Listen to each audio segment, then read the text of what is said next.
ready for the guest? Who's our mystery guest? Mystery guest is, boom. Look who it is. Our dear friend, Dr. J. Richard Middleton. Richard. Hey, man. I'm doing well. How about you, JM? Gregory, good to see you. Fantastic. How are you, Doc? Look at these, the clean shelves behind you. You know why, right? Yeah. I know why, but the viewers, I came back from overseas, visited my son who works in Abu Dhabi, day after Christmas, to a flooded basement. My office is in the basement. I lost about 400 or 500 books and other stuff. This is brand new shelving. I haven't even bought any books yet to go on there, so it's empty.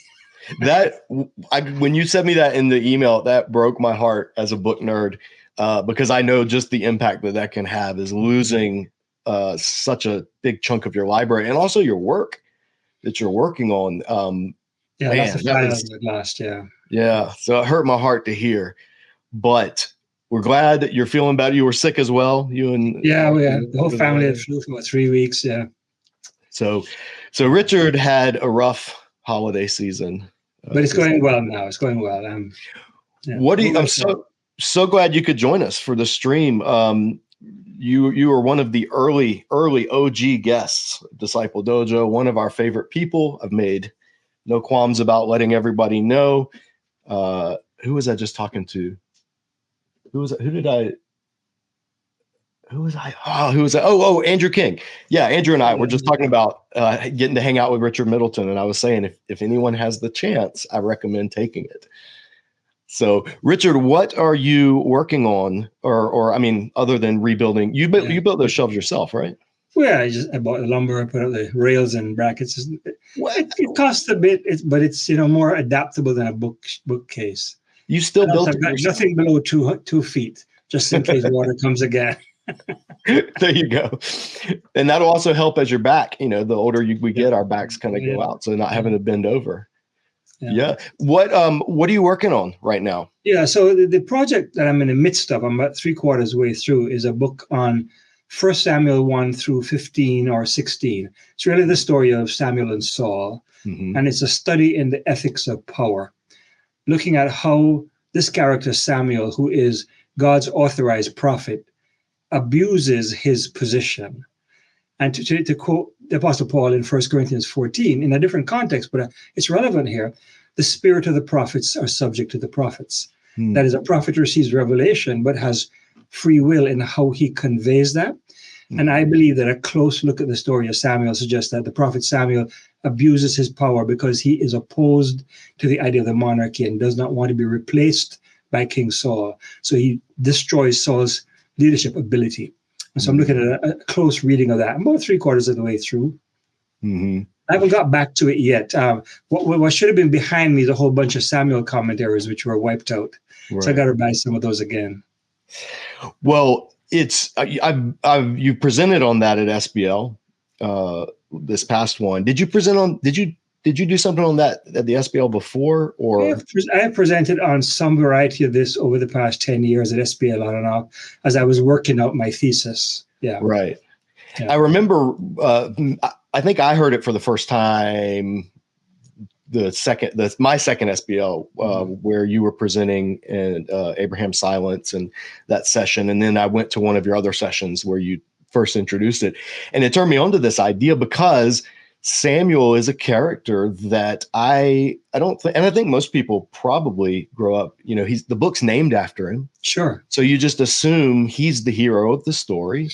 And the beginning of the book is about his miraculous birth and all this stuff. And that predisposes us to read it as just kind of like, oh, he's the good guy and everything he does is the good thing to do. But we don't do that with David or Solomon or any of, some people do, but we shouldn't. Even with the people like Abraham, as you talked about in Abraham's Silence. So it was really interesting to go back and start reading Samuel again with a more nuanced eye on Samuel himself. What are some of the hints or things in that part of the book for Samuel that first tipped you off to this kind of subversive? One of the very first things is when you read the story of Hannah, who gives birth to Samuel, and she dedicates him to the Lord. But it's very strange. She dedicates him to the Lord, but with a bargain, right? That if you give me a child, I give him to you. So why did she want the child that bad that she's going to give him back to God? So once she weaned him, she gave him up to the temple to be raised by Eli. She gives a spin on the meaning of the name Samuel, in Hebrew, Shemuel. And he says, I named it that because I have lent him to the Lord. And lent is a passive participle from the verb to ask. Sha'al is the verb to ask. And I have lent him. He is, for his whole life, he is Shaul to the Lord. Shaul is the name Saul. Whoa. He is Saul to the Lord. So right at the beginning of the story, you get this hint. There's going to be competition between Samuel and Saul. Which one is really the one that is God's choice? That's so interesting. So that was one of the first things. I just wondered about that. It's a literary play. Does it have theological significance for the story?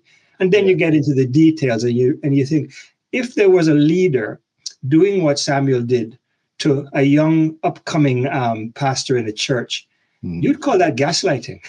You would say, this is not appropriate, the way you treat him. But we say, Samuel, he's the prophet. He's got to be right. Well, maybe he's not right. Maybe God holds him accountable also for his use of power. So as I read the story in detail, that became clearer as I went along. I'll give you one example. When he anoints Saul to be king, he anoints him in private. He tells Saul's servant, go ahead, and I'm going to anoint you king of Israel. No one knows he's king of Israel. No one knows he's anointed. What kind of anointing is that? Can Saul go and now say, hey, I am now the king? Nobody would believe him. So that's one really strange thing. And then he gives him a series of signs. And when these signs are fulfilled, then you will know that you are the chosen one. And whatever your hand finds to do, do it. For the Lord is with you. But wait for me 7 days and I'll come and tell you what to do. That's called jerking somebody around. Give them the authority to do what they need to do because they're a servant of God, but don't do anything till I tell you exactly what to do. That's just really not helpful for a leader. Yeah. And there's more. Yeah. What's been, because you don't just like come up with all of this stuff in a vacuum and then publish. Like you present at SBL, you correspond, I'm sure, with other Samuel scholars. What has been some of the reception when you have presented? Has it just been like, oh, Middleton's out of his mind again? Or has it? Because Abraham's Silence, they already were just like, this guy. No, I was at that one. It had very good reception. And so has it been similar? Has there been comparable reception? I started working on this from teaching. So multiple years of teaching. And I didn't know where I was going with the book of Samuel when I started teaching. So your students are giving me feedback and they're suggesting things. And over time, students said, this really helps us read the story as a person who's really human and not on a pedestal somewhere. And then I start presenting it. And I find there's a few people who have some similar ideas, one of which is my buddy Keith Bodner from Crandall University in New Brunswick, who's written some similar kinds of things, but maybe I've gone a step further. And I found a number of people, including Rochelle Gilmore and even Ben Johnson, who we disagree on some things, that we have some similar, they respect what I'm saying. They're saying, you're pushing the envelope, and I see things I never saw before. I'm not fully sure I'm convinced, and that's fine with me. Right. But I've got basically good feedback, even from those who don't quite see it the same way. Yeah, that's really the goal. I think at the end of it is if you can't convince everyone, that's totally fine. But but you're at least you're raising questions and they're having to wrestle with it. To me, that's what good scholarship should do, more than just getting everybody to. There's some things obviously I think you should be able to move the needle significantly in terms of scholarly consensus if it's unarguable. But for that kind of thing, to me, that's like, that's a win. When it comes to claiming some novel interpretation, I'm not claiming it just because it's novel. I'm not saying you should believe it because I said it. You got to ask, what's the rationale for why am I saying this? How do I root this in exegetical work? What's my rationale for seeing Samuel in this way? Look at the rationale. even if that doesn't convince you, say, well, at least he's got some reasons for that. It's like when I grade papers or I oversee master's theses, I may not actually agree with the point of view in the thesis, but if it's a well-argued thing, I'll give it an A. Because I understand why you've come to that. I may have some different reasons why I haven't come to that, but that's fine. Right. That's so, man, I wish that would filter down out of academia into everyday Christian discourse. Like I'm reading right now, I'm almost done. I'm reading Gavin Ortland's book, What It Means to Be Protestant. And I have been super impressed with not just what he says in the book, but his tone, which is, I'm not attacking Catholicism or Orthodoxy, but what I'm showing is, here is the rationale that leads people to Protestantism. And there's some critique of positions, but it never veers into polemic. And it's like what you're talking about. It reminds me of what you're talking about, is being able to say, here, what are the reasoning? What's the rationale? How did you get to this position? And we can disagree in the end, but we need to be able to understand how one another got there. And I think that's something that's really lacking in especially popular level discourse, not just theological, cultural and philosophical and all of that. So are you able to take a question or two while you're here, Richard? Sure, I'll take some, yeah. Well, Gregory, why don't you pose those? Because I need to get a sip of, to soothe my throat here. So can you give Richard the questions? Yes, I just have to come on screen to do that. Yes, so hi, Dr. Middleton. The question is, what do you think contributed to the prophet moving from a public office in the Old Testament focused on correction and prophecy to in the New Testament, they're focused on edification? What do you think contributed to that change? Well, that's a great question, because I've been wondering about that myself. I don't really think I have a good answer to that. But the way I would think about it is this: the office of prophet pretty much died out in late Israel. And when it came back in the New Testament, the evidence we have is that it's one of the gifts within the church for edification in the worship service and so forth. And the prophet doesn't seem to have quite the same status, though there is mention of prophets in Acts, prophesying of famine and so forth, but they don't quite have the same status as prophets in the Old Testament. Now, there are lots of prophets in the Old Testament that we don't know much about. They just pop up here and there. They're mentioned in the book of Kings, for example. And we do have the writing prophets, so we have their record of their works, and we have the two famous non-writing prophets, Elijah and Elisha. But there are lots of other prophets. So the role of a prophet is not exactly fully clear, even in the Old Testament. And how did it happen this way in the New Testament? I'm not so sure. I can go further, and I talk about my experience in the charismatic church and what prophecy meant there in those settings and all that stuff. But the basic answer is things changed, and I'm not exactly sure why they changed. I'm not really a historian of the period between the Testaments. I'm more an Old Testament scholar. I want to make sure I'm catching a nuance of what you said, because the question interests me as well, Dr. Middleton. Did I read kind of an inference that even in the Old Testament, a lot of the prophets are not written? So we may not have full context on what their presence was and what all they did, et cetera, et cetera. Am I picking that up correctly from you? Yeah, I have a chart I made up when I teach Old Testament prophets. And I exclude Chronicles for the time being because it's a much later book and it's a little different. But look at from the big Pentateuch through to the end of Kings, and I cite every single prophet, put them on a timeline. And there's all kinds of prophets. Sometimes just a band of prophets came. Sometimes a prophet, a man of God came. And most of them, they don't write. The writing prophets don't start till the 8th century. But there are lots of prophets before. And there are other prophets in the time of the writing prophets that we don't have any record of what they wrote. But we have some reference to them existing. Jeremiah, for example, fights against Hananiah, claiming he's prophesying wrong in the name of the Lord and so on. Yeah, so lots of prophets around. We have only a small, limited snapshot of what actually they said. So I don't want to hog the conversation, JM, but and I hate to put you on the spot, Dr. Middleton, that thing that you just described where you charted them all out, is it like a PowerPoint or PDF? Is it I have a PDF. It's about a 3 or 4 page PDF. I could share it with people if they wanted. If you email it to me, I will gladly send it to anyone on this chat, because I could tell you, I want to see it like immediately. So I'll tell you what I've done. I have put on the timeline all the kings. Because one of the functions of a prophet is to challenge the kings. Prophets are one of the first prophets is the Bible views Moses as the first prophet, because he was sent to speak Yahweh's word to the Pharaoh, and not all the prophets speak to kings, but most of them do.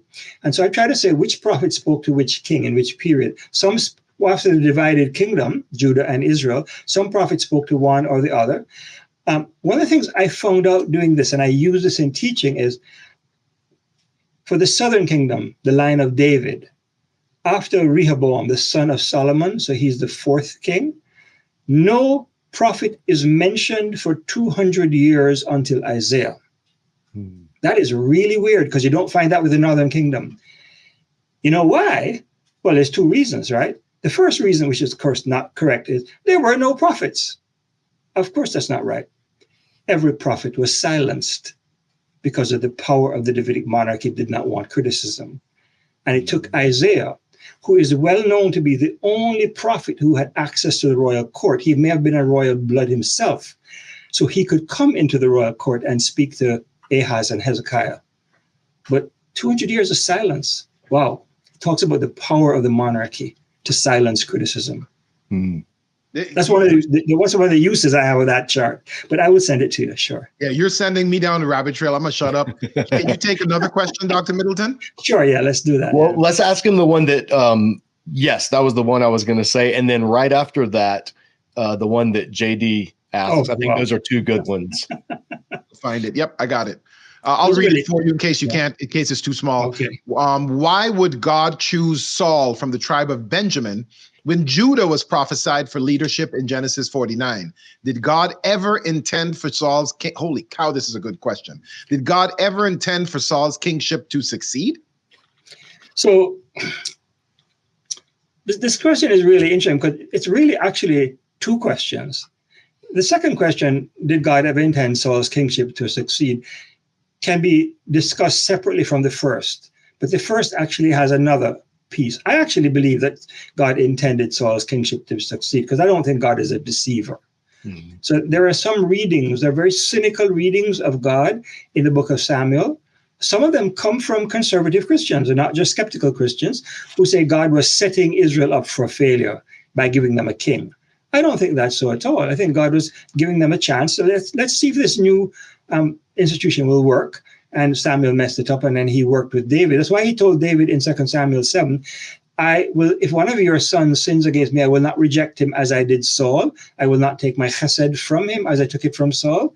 I'm going to work with the kings differently now, because if a prophet can mess up the first king, I don't want that to mess up the entire monarchy. So I'm going to do it differently.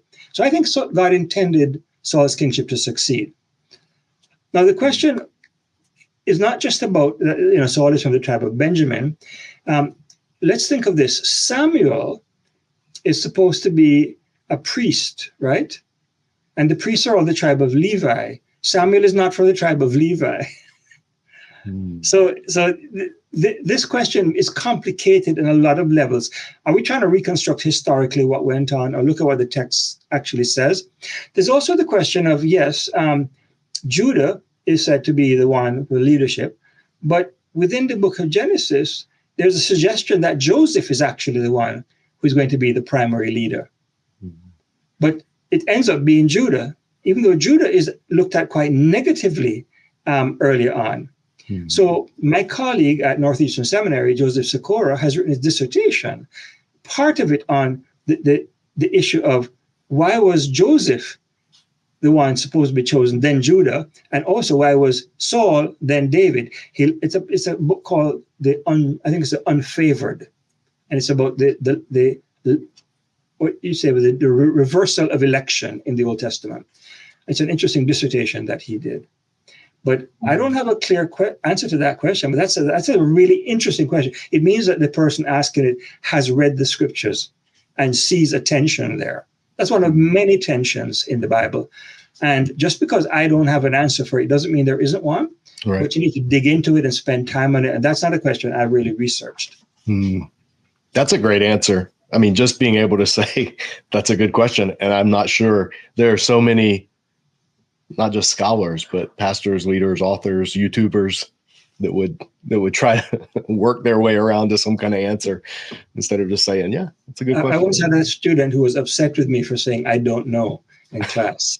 I said, I've got to be honest. I actually don't know. I got to do some research on this, but that doesn't mean I'm going to find an answer very quickly either. Yeah. I think it's refreshing. So can you take one more question? Yeah. I'm fine. The one that JD asked, because it's a good question, and it was one that I would say, I don't know. He thinks it's a stupid question. He's wrong. Yeah, I don't think they are wrong. Sorry. Would the redemption of the firstborn, Numbers 18, have applied to Samuel since Hannah already dedicated him pre-conception to God? Again, this is a question I'm not going to be able to answer in any clear sense. And part of the issue is this, and I've struggled with this as I've been writing on Samuel. How much of the Torah was known in the time of Samuel? We're not sure about that. I mean, we live in a world of instant communication. Let's just think of the New Testament times and the second century. There were disputes about which New Testament books would be in the New Testament because some churches had that writing. It hadn't spread to other churches. They didn't have it. They had to copy it and send it out and so forth. So where was the Torah located? In what form was it? Was it finished yet? Was it oral tradition? How did they know that? Would this have been in place yet? I don't know. So that's the first question about the historical context there. Yeah. That brings up go ahead. That brings up a really interesting point that I just thought about as you said that, was Samuel comes after the Judges, and the Judges is not a period of history known for, say, Torah fidelity. There was the downward spiral, and if the priesthood, their job, the Levitical priesthood's job was to teach the scriptures throughout Israel, and that's why they were sprinkled throughout, leavening Israel. If they weren't doing their job, then people wouldn't have known that, or it wouldn't have been common knowledge. And of course, then from Eli's sons, we see they probably weren't preaching faithful. Well, they were not teaching. Yeah, they were idolatrous. Yeah. So the question also would be: so many narratives in the Bible don't have the redemption of the firstborn going on at a narrative level, and so. Yeah, the question almost is moot about in the Samuel's case. I don't know. Is that very different from other examples? Is it because of the dedication of him before birth or not? I don't know.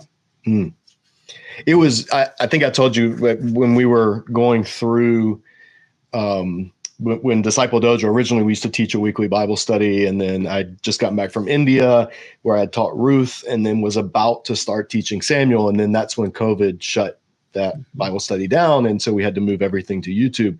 And so I had translated, done a kind of a rough translation of 1 Samuel over the previous months. And I remember thinking, how in the world am I going to teach this as I was doing the translation? Because there were so many questions that I had. Yeah.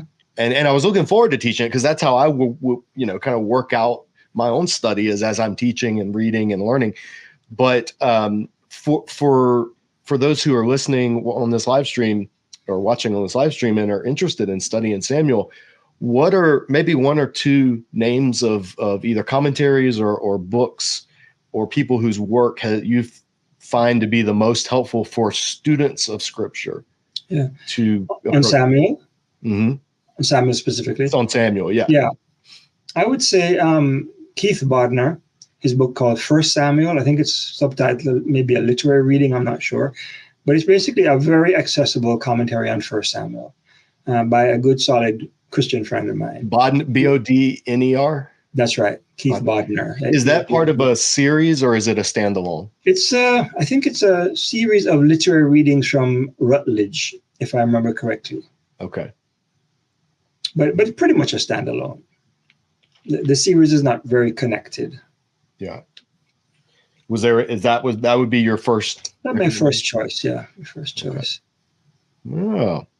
And if you wanted my summary of my reading, I have an article that I've published a few years ago, and I can send you guys a PDF of the article too. Mm-hmm. It's called Samuel Agonistes, which is a takeoff on Milton's. Was it who Agonistes is Milton talking about? I can't remember now.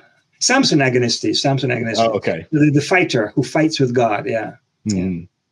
Yeah. Is that online or is that published in? You can find it online. It's published, but it's in a PDF form, and I put it online on my website. It's on your website, right? What's that? It's on your website? On my website, yeah. You can get a lot of my articles on my website as PDFs. Yeah, I was going to plug your website for the viewers, because your people, like, one of the things I love about Disciple Dojo is introducing people to your work. And I want more people to know about it. And you have a wealth of resources on your website. So give a quick plug to the viewers. So the website, the link is just J. Richard Middleton, no peers or anything, .com. You can find it there. But the title of it is Creation to Eschaton. And if you go under articles, you can find a list of all my articles in reverse order from the most recent to the latest. I'd say about 90% of them, you can click on it and download a PDF. Do it, viewers. Do it. Go on and start downloading, because Richard is an absolute wealth of information. So, Richard, thank you so much for stopping in tonight. I know that most people have busy lives on a Friday night, especially when they're working on as much as you're working on. It's good to see you, my friend. My pleasure. It's always a pleasure to see you, J.M. Yeah. And please let me know if there's any way Disciple Dojo can help as you rebuild your library. I'm happy to do that, and if there's a GoFundMe or something, I'll gladly. We'll see. My next step is to look at the photographs I took of every damaged book and just figure out which ones do I really need to buy, because I cannot afford to buy even a quarter of them back. Right. So I'm going to look at them and see. Yeah. Well, I hated hearing about that, but I'm glad you're okay. And yeah, it's a pleasure. It's a pleasure to be associated with you in any way, much less having you on a live stream. So thank you so much. And your viewers are giving really great questions. So make sure you answer them all, JM. Yeah. I'll answer them all, because there's none that I don't know the answers to. All right. Have a good night. It was great to see you, my friend. Tell Marcy I said hello. I will. Thanks so much. Thanks, Ray.